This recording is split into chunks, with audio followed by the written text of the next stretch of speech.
تعلق سے مختصر سمجھا دیا جائے. لوگ عام طور پر سوال کرتے ہیں کہ اگر تقدیر میں گناہ کرنا پہلے سے ہی لکھا ہے تو اس کی سزا کیوں مقدر ہے؟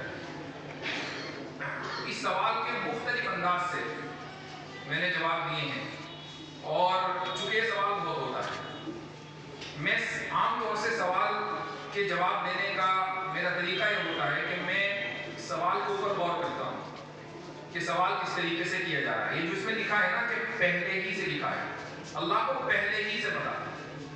جو لفظ پہلے ہے یہ اس کا ریفرنس پوائنٹ، یعنی ہمارے اعتبار سے پہلے، اللہ کے اعتبار سے نہ کوئی پہلے نہ بعد، وہ الاول والآخر.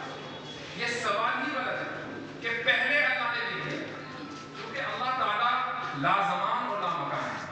جب وہ لازمان اور لامکان ہے تو اول آخر یا پہلے اور بعد کے جو الفاظ ہیں وہ کسی زمانے کو بیان کرنے کے لیے آتے ہیں. اب قرآن میں جو الاول والآخر ہے یہ اس کے لازمان کو بیان کرنے کے لیے آیا ہے. چونکہ اگر اللہ زمانی